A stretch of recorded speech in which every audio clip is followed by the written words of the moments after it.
Juriscast, o seu podcast jurídico.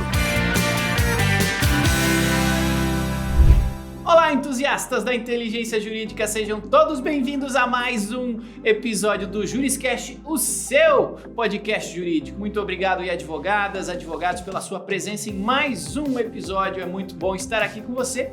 E hoje nós vamos falar sobre ativos judiciais. Esse é o tema de hoje. Vamos falar sobre melhores práticas na negociação de ativos judiciais. E por isso você tem que ficar aí e acompanhar esse episódio com a gente até o final. Mas antes, como de costume, vamos fazer o agradecimento aos nossos apoiadores que incentivam esta conversa, essa troca de conhecimento a respeito de temas jurídicos tão interessantes e tão poucos conhecidos em alguns momentos, como é o caso de hoje. Este episódio aqui, todos os demais episódios do Juriscast e do Debate Legal, são incentivados pelo curso de Direito da Univille. Sim, um curso de Direito com 25 anos de história, detentor do selo OAB Recomenda. Então, se você quiser conhecer um pouco mais sobre esse curso, basta acessar univille.br/direito. Quero aproveitar também esse momento de agradecimentos e recados paroquiais e avisar vocês que estamos em vídeo no YouTube e no Instagram, onde já se viu o Instagram, no Spotify, tá? Então no Spotify e no YouTube estamos em vídeo, você pode conhecer os nossos rostinhos e nos demais canais de consumo aí de áudio, né, de podcasts, você também pode acompanhar todos os episódios que são gratuitos do Juriscast para você e eu continuarmos evoluindo o nosso conhecimento jurídico para fazermos uma realidade jurídica cada vez mais eficiente para todos nós. Independente de onde você esteja acompanhando esse episódio, não deixe de seguir, seja no YouTube, no Spotify, siga aqui o Juriscast para você receber os avisos dos próximos episódios e também deixa aí o seu joinha, o seu coraçãozinho, avalie com estrelinhas a qualidade desse episódio se você está gostando dele, tá bom? É isso aí, feitos aí os agradecimentos e os avisos, vamos ao que interessa, vamos ao episódio de hoje falar sobre ativos, negociação de ativos judiciais e para isso, como de costume, a gente tem uma especialista aqui no tema, doutora Thelma veio aqui falar com a gente sobre esse tema tão legal, doutora Thelma Garcia, e ela que é advogada com especialização em Direito Digital e mestrado profissional em Direito Empresarial pela FGV. Ela tem 10 anos de atuação, passagem por constituições de fundos de investimento, passagem também pelo tributário e do mercado financeiro e em contratos de transferência de tecnologia. Então, para a gente falar aí sobre as melhores práticas na negociação de ativos judiciais, eu quero que vocês aí da audiência junto comigo deem as boas-vindas à doutora Thelma Garcia. Seja muito bem-vinda ao Juriscast. Olá, Thiago. Bem, obrigada pela oportunidade de estar aqui para a gente falar um pouquinho sobre a cessão dos ativos judiciais. Então, agradeço bastante aí a oportunidade. Espero que a gente tenha um bom papo. Legal, com certeza vai ser um bom papo, porque eu tô curioso. Eu sempre estudo um pouquinho os temas quando eu vou conversar aqui com os convidados do Juriscast e quanto mais eu estudo algo que eu não conheço, mais curiosidade eu tenho. Imagino que a nossa audiência seja assim também.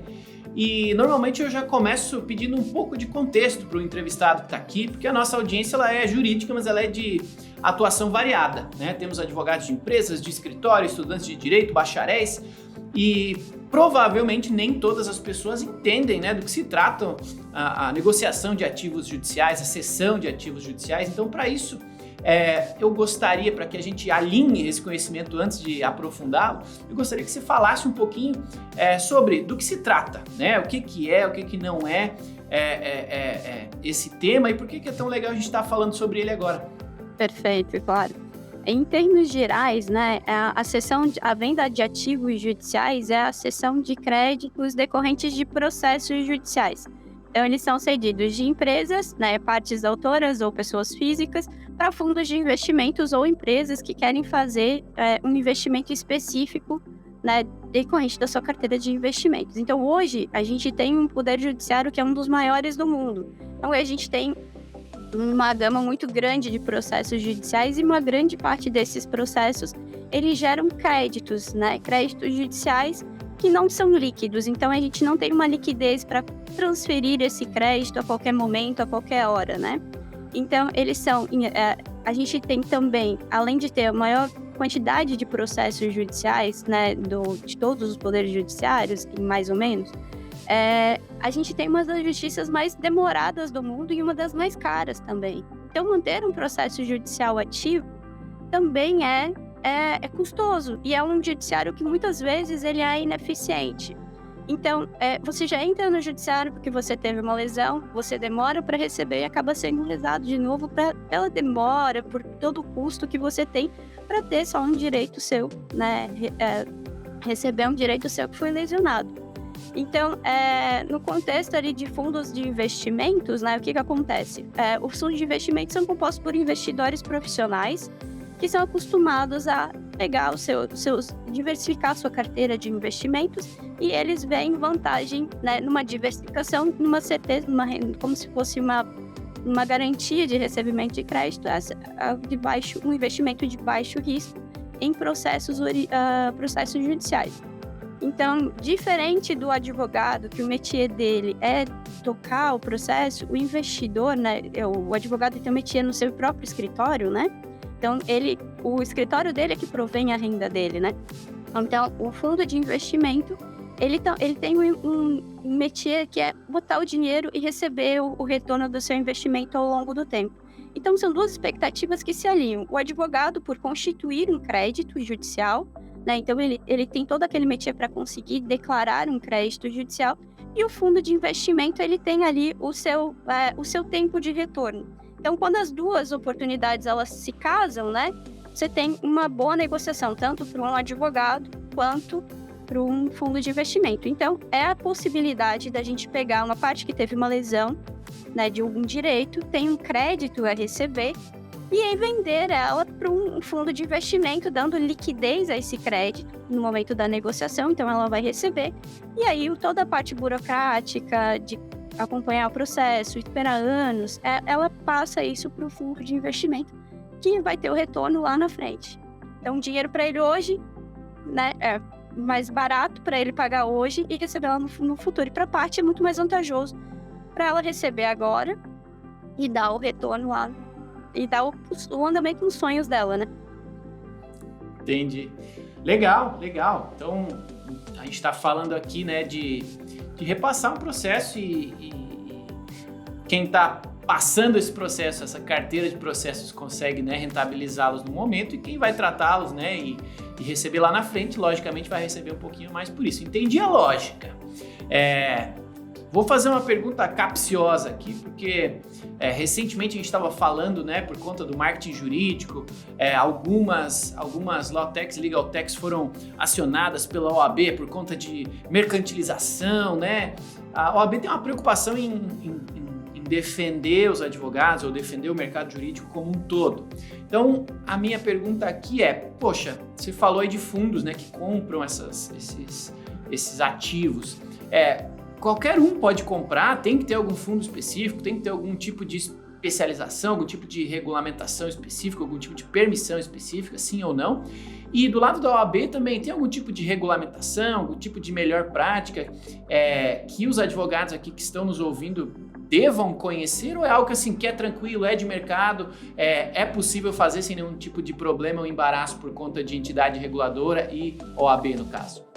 Sim, quando a gente fala da cessão de crédito, a gente está falando de um instrumento jurídico específico regulamentado pelo Código Civil. Então, é uma operação que ela, apesar de não ser um título de crédito, né, ele é um título judicial, muitas vezes, ou ainda é uma expectativa de direito, é um direito creditório, né, que a gente chama, ela é uma operação regulada. Então, a gente já teve várias manifestações dos superiores e do Supremo quanto à regularidade da cessão de crédito. Então, ela é uma operação totalmente lícita, ela é uma operação que já está sedimentada no mercado e ela é uma operação que é tranquila, as partes conhecem bem o processo. Quando a parte chega ou ela é abordada por um intermediador, já deixa claro o processo.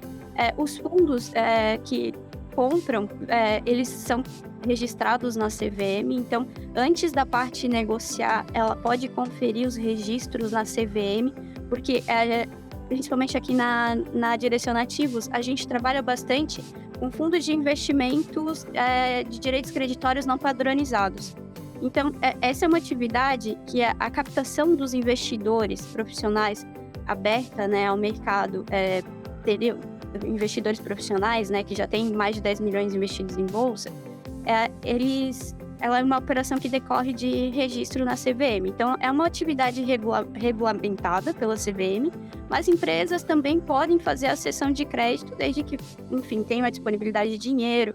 Vamos supor, uma empresa também pode fazer a compra desse precatório para fazer compensação, mas que o ideal, né, é você trabalhar com fundos regulamentados, conhecer bem o processo, que é uma operação segura, já está sedimentada no mercado.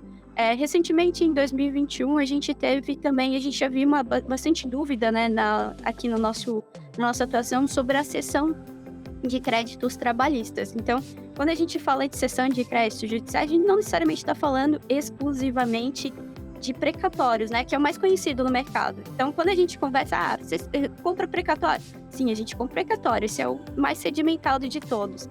Mas a gente também atua com trabalhistas. E, recentemente, em 2021, finalzinho do ano, teve uma decisão que ela tirou toda e qualquer dúvida de que é possível, sim, haver cessão de direitos trabalhistas. Inclusive, é uma forma de você, por mais que a Justiça do Trabalho ela seja mais rápida, né, do que uma justiça comum ou do que uma federal, ela está trabalhando com direitos, muitas vezes, das pessoas que estão sem renda, né? Então, você fazer essa cessão, para quem está ali precisando de dinheiro, às vezes, para uma justiça atuar em 1, 2 anos, é muito rápido. Mas para uma pessoa que perdeu o emprego e tem aquele direito para receber e já teve a violação, às vezes 2 meses é bastante tempo, né?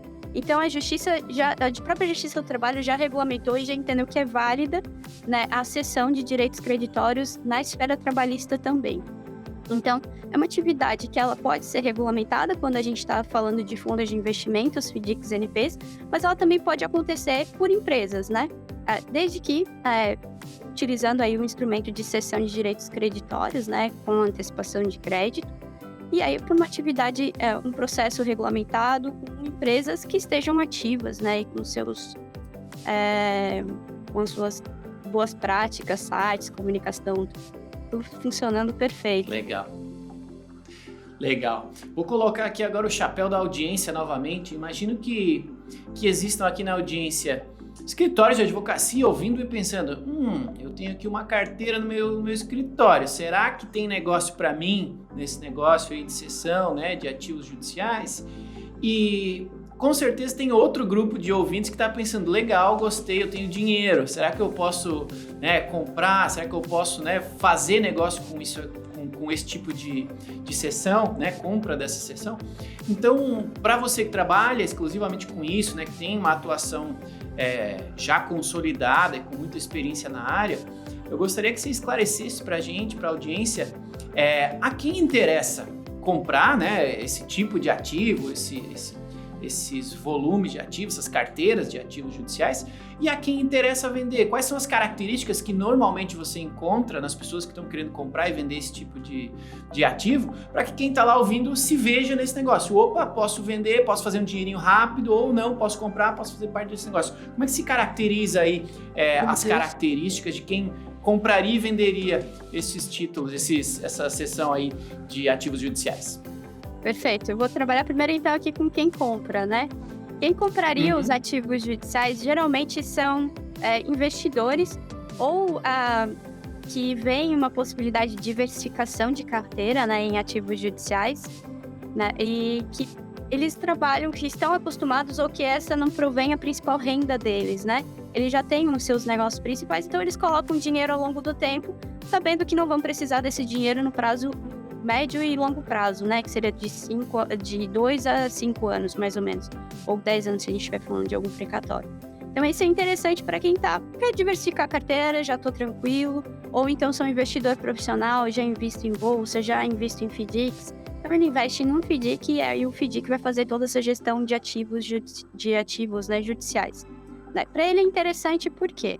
Porque quando a gente fala de ação judicial, a gente está falando de um risco baixo e risco médio, mais ou menos, né? Dependendo da ação judicial que a gente está falando.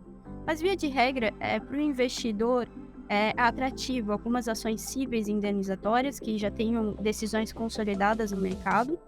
A gente tem uma previsibilidade, mas que para a parte que está ali recebendo, vai demorar muito tempo para receber, para ela receber esse valor. Então, para ele é tranquilo, ele tem uma certa previsibilidade, um risco de médio a baixo, né? E se a gente está falando de precatório, ele já tem aquele título constituído, aquele título judicial constituído. Então, para ele é muito vantajoso também colocar esse dinheiro. Ele vai receber a correção de juros da própria Selic, atualização, a partir de 2022 ali, que são os títulos que veio a correção com a PEC, né?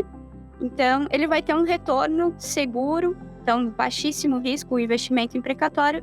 Ele fica um pouco ali instável em questão político-econômica, que nem até ano passado, até a PEC de 2021, a gente tinha ali um cenário nos precatórios federais, por exemplo, que é o precatório emitido até 1º de julho, ele seria pago já no ano seguinte. A partir de 2º de julho, ele seria pago no próximo ano, de acordo com as leis e as diretrizes orçamentárias.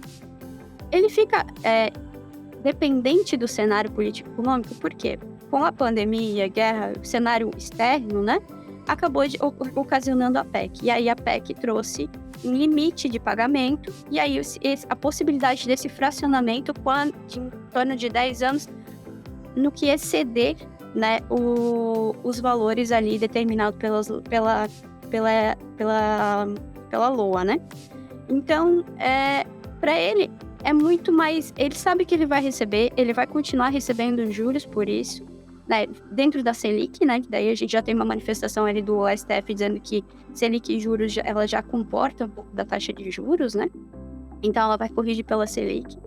E para ele é bem atrativo. Então, ele está diversificando, ele tem certeza que ele vai receber e ele pode correr riscos em outros investimentos. Então, ali ele tem como se fosse uma renda fixa, né? Um pouquinho mais estável que a renda fixa, mas ele tem aquela segurança daquele retorno de investimento. Se ele for investir, ele pode compor, inclusive, uma carteira. Quero investir em ativos judiciais. Então, ele pega um pouco de ação civil, por exemplo, indenizatórias, ele vai ter um risco maior de crédito. Então, ele dilui esse crédito em mais ações, por umas 20 ações. Então, se ele eventualmente perde uma, ganha outra, é muito mais vantajoso para ele perder, por exemplo, do que o escritório, que às vezes ele tem uma ação grande, e aí ele vai... Aquela ação que ele perde seria muito tempo de investimento que ele teve, risco, custo que ele teve. Então, passar isso para o fundo de investimento ou para o investidor é mais vantajoso nesse sentido. Por quê? Ele consegue diluir dentro da carteira. Ele consegue fazer como se fosse uma política de hedge, né? Vamos fazer uma alusão aqui ao mercado financeiro.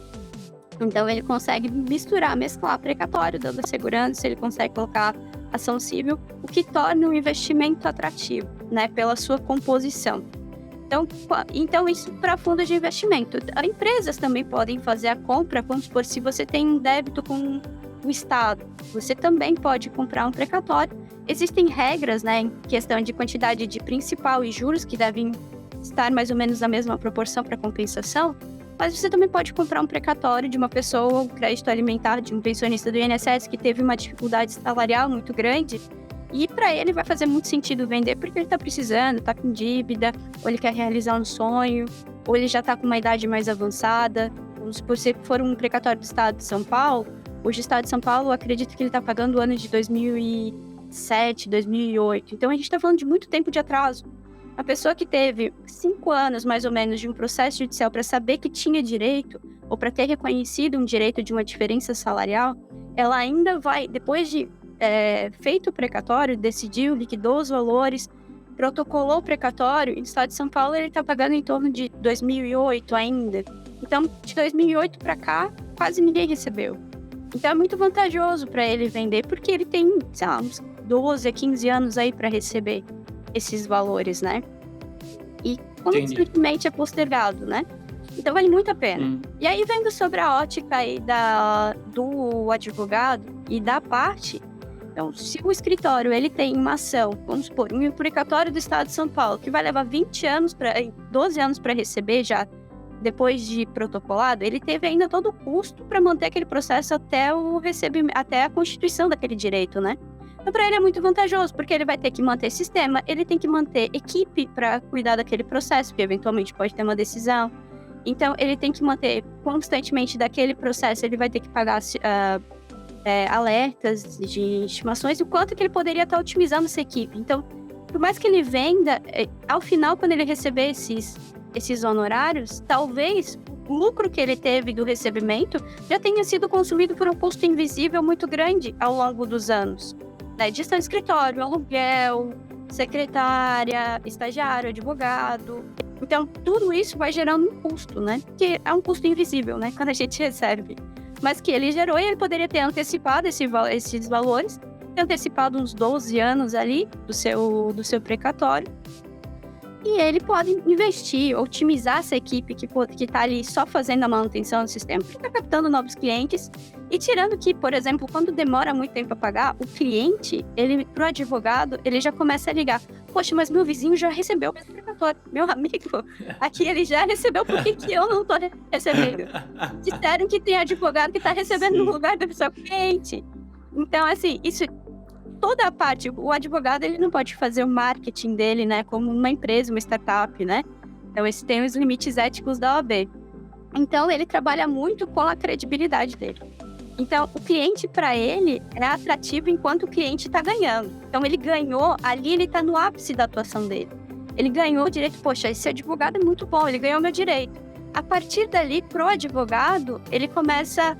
Tá demorando. E aí ele começa a ligar. Mas, poxa, será que se tu ligar pro juiz, tu não vai conseguir receber meu precatório antes? Então, isso acaba que tira um pouco não vou dizer que tira da credibilidade, mas acaba trazendo mais trabalho pro advogado em fazer a manutenção desses clientes, né? E, de alguma forma, poxa, mas ele levou 12 anos para receber. Nunca é o Estado, é sempre o advogado que vai ser o mensageiro da informação. Então, ele tira, vendendo para ele consegue otimizar essa equipe, tira todo esse custo invisível que ele tem. Ele pode trazer para essa carteira, vamos supor, que ele tenha 10 precatórios. Desses 10 precatórios, ele traga 10 processos vantajosos para ele, vale muito a pena. Então, se a gente está vendo um advogado, ele tem ali uma carteira de processos judiciais. Então, ele vai separar ali, ele vai classificar. Poxa, essa carteira de processos... Eu ainda estou trabalhando numa tese que vai ser bem legal e vai me trazer bastante credibilidade para mim no mercado. Eu vou conseguir bastante cliente. Então, teses boas que não vale a pena para ele ceder. Então, não, mas essa carteira aqui, eu tenho uma carteira previdenciária, não é bem meu métier, ou então já estou esperando há muito tempo para receber esses honorários. Vale a pena ceder? Vale a pena você ceder, porque você vai tirar esse custo invisível, né? Ou então são processos judiciais que, poxa, são clientes bons, mas o cliente também está precisando de dinheiro e para mim só está atrapalhando dentro aqui não tem mais tanta atuação nesse processo, ou ele não vai me agregar em nada se eu ganhar, não vai me trazer credibilidade, o cliente já é meu. Então, esse tipo de processos, ou o meu cliente está precisando de dinheiro, você pode ceder, inclusive ofertar para o cliente, porque para o cliente é muito vantajoso. Se ele está precisando de dinheiro, às vezes mais vale ele vender um precatório ou vender um processo judicial civil ou societário, porque para ele é mais vantajoso do que pegar um crédito junto ao banco, que vai ter um juros muito maior do que os juros que ele tem para receber do precatório. Então, essa é uma operação... Legal, entendido. Bem atrativa, né, para as partes, né, tanto para o advogado quanto para o investidor. Sensacional, gostei. Essa doutora Thelma, né, Thelma Garcia, falando com a gente aí sobre melhores práticas na negociação de ativos judiciais. Um tema super legal que provavelmente fez brilhar os olhos aí de alguns advogados que estão nos ouvindo. Antes de eu seguir para o próximo item, eu quero pedir para você que está nos ouvindo para seguir a mim, @Thiago Facchini nas redes sociais. É um prazer me conectar com cada um de vocês. As redes sociais são para socialização, então me siga lá, socialize comigo. E claro, siga aqui o Juriscast, os canais do Juriscast, para que você receba os avisos dos próximos episódios. Comente esses episódios, avalie esses episódios para eu saber se estamos criando aqui episódios legais, conteúdos legais, se você está gostando do que a gente está trazendo aqui para você conhecer e evoluir junto conosco. Tudo bem? Bom, Thelma, eu fiquei com uma dúvida agora. Você falou, né? Investidores compram, os advogados podem vender, o próprio cliente final, né? O próprio consumidor pode vender. Beleza, mas eu entendi que você, né, doutora Thelma, através da sua empresa, aí, Direcionativos, ou vocês são um fundo, ou vocês são um intermediador, mas vocês compram esse tipo de causas. É isso mesmo? Entendi certo? Isso. A gente trabalha aqui na Direcionativos, a gente trabalha com intermediação do crédito, então a gente tem fundos, a gente trabalha com vários fundos que já são conhecidos, já tem um processo sedimentado, não vão gerar nenhum tipo de dúvidas ou instabilidade para a parte que vai vender, né, o seu crédito, ou para a parte que quer investir. A gente também consegue dar essa segurança, a gente deixa muito claro para o investidor o nosso processo e muito claro para a parte que está vendendo o seu crédito, né?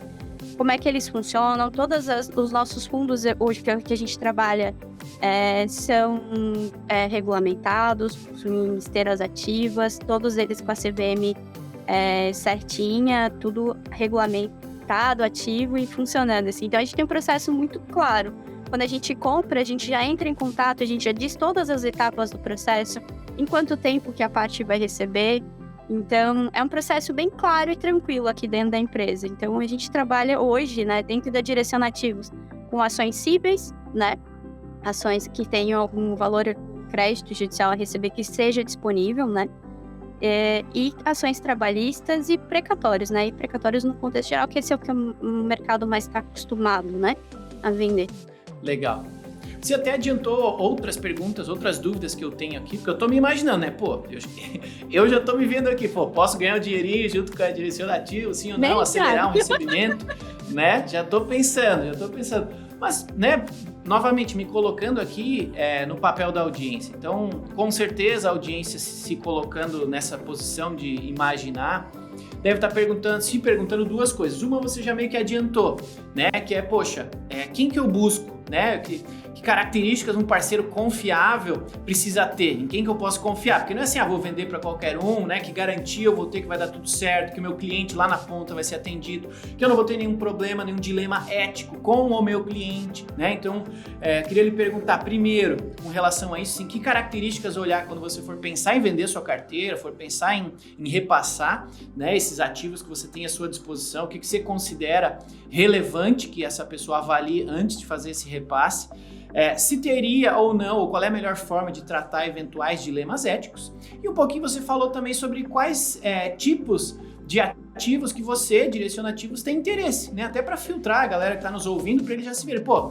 se eu tiver processos ou uma carteira com essas características, eu vou lá falar com a direciona ativos que está tranquilo. Mas se for fora disso, talvez não seja legal, não seja o foco da direciona ativo. Então, fiz uma pergunta com várias perguntas, mas tentando fatiá-las. O que avaliar para considerar um bom parceiro, uma boa referência para vender os meus ativos se eu quiser vender? Se há ou não há algum dilema ético nisso que precise ou que deva ser tratado? E por fim, se for vender para direcionar ativos, que tipo de carteiras e processos vocês estão buscando, têm interesse em negociar? Não, perfeito. Empresas, né, para a parte, o que seria atrativo vender? Processos que hoje, por exemplo, hoje a gente não trabalha na direciona ativos com direitos que não estão judicializados, né? Então, essa é uma função do advogado e a gente respeita muito isso e a gente quer, né, sempre ter o advogado perto do nosso lado. Então, processos judicializados, preferencialmente que já tenham uma sentença, né, com direitos a receber, direitos disponíveis. Então, pensão alimentícia, a gente já não pode receber. Então, não são direitos disponíveis. Então, tem que ser um direito disponível, um crédito, uma discussão contratual. Então, derivado do cível, né? Poxa, teve um atraso de obra, preciso receber o valor do meu imóvel. E já teve uma decisão judicial e, eventualmente, já teve um tema repetitivo. Isso tudo a gente tem bastante interesse, né, na compra. Então, que já estejam ali no estágio já a partir de segunda instância, numa apelação.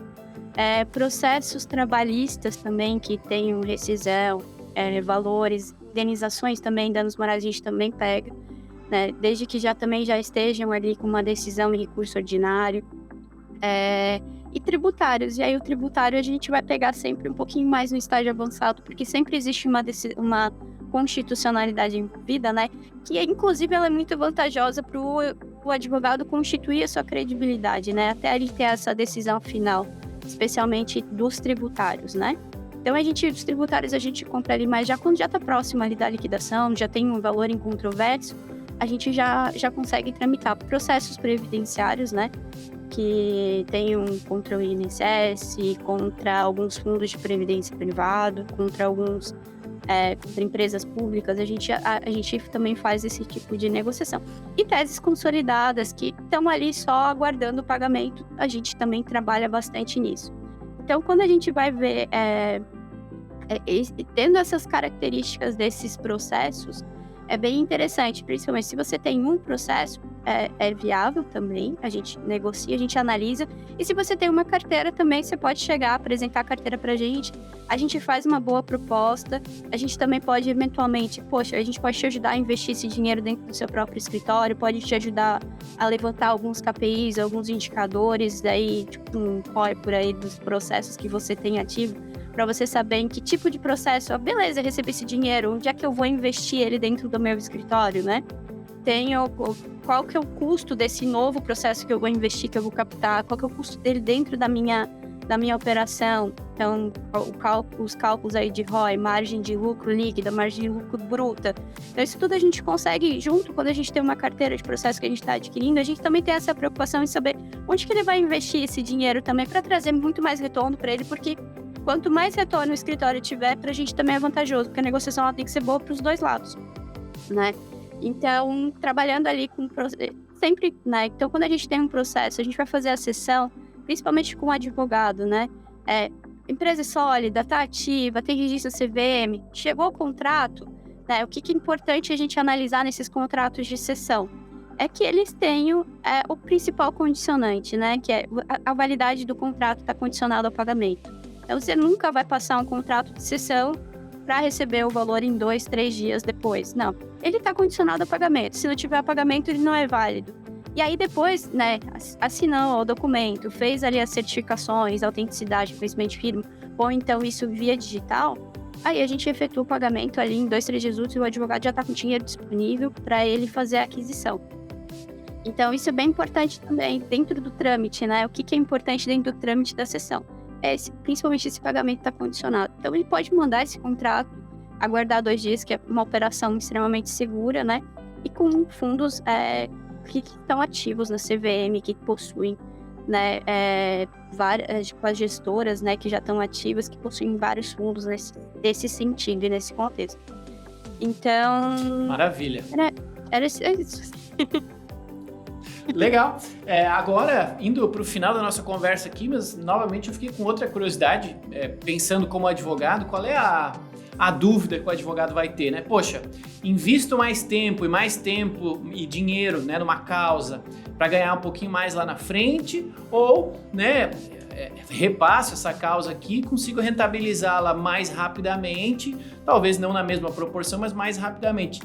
Acho que esse cálculo, né, do custo ao longo do tempo de uma causa pode gerar confusão na cabeça de alguns advogados, pode ser difícil de calcular, pode ter gente que nem pensou nisso ainda, está pensando nisso agora. Como é que é a sua experiência nesse caso? Assim, no geral vale a pena? Sempre vale a pena? Depende da estrutura do escritório, do número de pessoas? Como é que costuma ser esse cálculo desse ROI que você falou, né? Desse retorno do investimento, ou do quão interessante é essa antecipação para o escritório, para o advogado? Tem uma metodologia, tem uma calculadora, tem uma consultoria de vocês, ou assim... cada um faz o seu cálculo e vamos ver no que dá? A gente costuma usar vários cálculos ali, né? Então, a gente costuma ter principalmente os principais perfis, né? De processos, determinar dentro do escritório quais são os principais perfis desse processo e quanto tempo que ele costuma andar. Aqui dentro da Direcionativos, a gente costuma, quando a gente investe uma tese, a gente costuma ter uma previsibilidade e montar alguns dashboards aqui de quanto tempo a gente prevê que essa causa vai andar ainda para frente com base aí num histórico de processos. Então, para um advogado, para ele calcular, por exemplo, o ROI, ele vai ser calculado, ele pode usar essas métricas de várias formas, né? Ele pode pegar isso ao final do ano e saber o custo geral do escritório, ou ele pode pegar isso individualizado pelo processo. Então, se ele pegar pelo processo, qual que é o custo dele? Isso é um grande desafio para o advogado. Saber qual é o real custo dele, quanto que esse processo consumiu dos meus advogados via timesheet, estimativa de horas, usou quanto da minha estrutura hoje, né? Então, ele pega esse custo, se ele tem ou ele estima. O ideal é sempre que ele tenha esse custo, né? Quantas horas isso custou do meu advogado especializado? Quantas horas isso custou do meu administrativo para gerir isso, né? Então, ele pega todo esse custo ao longo dos anos, pega a quantidade de processos dele, ele deve ter vários sistemas dele ali funcionando, né? Então, um sistema que peticiona, um sistema que faz a gestão, ele faz uma conta ali meio rápida, ele divide pela quantidade de processo e vê mais ou menos quanto que aquele sistema custa para aquele processo, né? E aí ele pega né, tira o quanto que ele recebeu desse processo, tira o custo, divide pelo custo e vai dar em números absolutos, e aí ele multiplica ali pelo percentual e aí ele tem uma estimativa de quanto aquele processo rentabilizou. O ROI, ele não trabalha no tempo, né? Então, tipo assim, se eu tivesse investido esse dinheiro aqui em 2020, quanto que eu teria hoje para fazer esse comparativo? Mas ele consegue ter uma noção de quanto que aquele ativo rendeu para ele. E aí, se ele consegue fazer essas estimativas, principalmente para saber onde realocar esse dinheiro, né? Então, para saber se vale a pena vender ou não, ele precisa saber muito bem onde que ele vai investir. Se ele não sabe ainda muito bem onde investir, a gente consegue ajustar ele para que ele consiga, né, ter novos clientes ali, né? Ou onde direcionar o custo dele. Mas a gente faz ali uma estimativa a gente acaba projetando, né, o quanto que esse valor que você recebe hoje, com o seu ROI de outros processos, se você investir, o quanto que você teria ele no mesmo período que você receberia esse processo. Via de regra, ele é muito mais vantajoso. Então, a gente acaba fazendo mais caso a caso, né? Mas a gente consegue fazer esses comparativos, principalmente se eventualmente ele está precisando de capital de giro, que escritório também precisa, assim, o advogado, ele trabalha muito como horista, né? Então ele vende as suas horas, só que as horas são limitadas, né? Então ele também tem uma certa dificuldade, ele é muito bom no problema do cliente, mas às vezes olhando a própria gestão interna do seu escritório, ele pensa que, né? Meu Deus, é agora. Então, trazendo esses indicadores, facilita bastante para saber onde que ele consegue investir, né? Maravilha, maravilha. Gostei e entendi que toda ajuda é bem-vinda nessa hora, né? Para fazer um bom investimento, para fazer uma boa alocação aí dos recursos e, acima de tudo, tomar a decisão correta, se vale a pena ou não ceder esses ativos, né? Repassar esses ativos, e entendi que vocês ajudam nessa hora. Então, para a gente terminar aqui a nossa conversa, entendo que é um assunto complexo e eu gosto sempre de terminar pedindo referências para que a nossa audiência continue estudando o tema, continue dando um passo extra depois de finalizar a audição desse episódio. Então, quero lhe pedir a gentileza que você repasse aí para a audiência como que eles podem fazer para, né, entrar em contato com a doutora Thelma, com a Direcionativos, e se você tem alguma outra recomendação de tema, vídeo, curso, pessoas, arrobas aí para a gente ajudar a nossa audiência a continuar se aprofundando mais nesse tema tão divertido que a gente descobriu por aqui hoje. Perfeito, Thiago. Eu trouxe, assim, a Direcionativos, ela é uma empresa, ela tá nas mídias sociais, é só nos chamar no WhatsApp. A gente ali vai atender por e-mail, nosso site. Então a gente atende ali, bate um papo legal com um advogado. Eu trouxe também outras referências, né? Então muitas coisas a gente traz ali, o próprio site da CVM já vai trazer um indicativo na hora de fundos, né, que estão ali, se estão bons, como é que está a alocação desse fundo, inclusive a CVM traz essa informação. Então, mas eu também trouxe 3 referências aqui de livros, né? Um seria mais voltado para o mercado de fundos de investimentos, para ter a segurança da operação, né, de como é que é regulamentado, que é Fundo de Investimentos do Roberto Calado, e também trouxe aqui Gestão Eficiente de Escritório de Advocacia, do Mário Ezequiel. Seria uma boa indicação aí para a gente trabalhar os 2 temas, né? Como você gerir e como, né, otimizar a sua equipe. E aí fica a possibilidade da cessão de crédito como uma renda alternativa e mais imediata para poder alavancar alguma operação ou, inclusive, captar novos clientes. Maravilha, meus amigos! Esta é a doutora Thelma Garcia, nos ajudando a entender e nos aprofundarmos um pouquinho mais sobre esse tema tão legal aí de trabalhar com as melhores práticas, né, na cessão aí de ativos judiciais, né, no repasse de ativos judiciais. Adorei a conversa, lhe agradeço muito pelo seu tempo, pela sua presença e pelo compartilhamento de tanto conteúdo legal aqui. Muito obrigado, doutora. Eu que agradeço, Thiago. Muito obrigada. Obrigado também a você, meu amigo, minha amiga advogada, que nos acompanhou aqui por mais um episódio do Juriscast. Muito obrigado mesmo pela constante presença de cada um de vocês aqui, que nos fizeram aí passar da marca de 200 mil ouvidas aqui das dezenas aí de episódios do Juriscast. Muito obrigado por essa companhia tão carinhosa e tão constante que vocês sempre proporcionam pra gente, tá? Não deixem de acompanhar, toda quinta-feira tem um novo episódio do Juriscast saindo aí pra vocês, então acompanhem, tem sempre um tema jurídico diferente aparecendo aqui pra gente assistir, pra gente ouvir e, acima de tudo, aprender juntos e, claro, continuar evoluindo aí a nossa rotina jurídica. Quando a gente compartilha o nosso conhecimento, a gente multiplica ele. Então, siga acompanhando, siga os canais aí de disposição de áudio do Juriscast, me siga lá nas redes sociais também, @Thiago Facchini, e nos vemos no próximo episódio, quinta-feira que vem, no próximo episódio do Juriscast, o seu podcast jurídico. Até esse próximo episódio, um abraço e tchau! Você ouviu o Juriscast, produção e oferecimento ProJuris, plataforma de inteligência legal, líder no desenvolvimento de software para departamentos jurídicos e escritórios de advocacia, powered by Softplan. Conheça mais em projuris.com.br.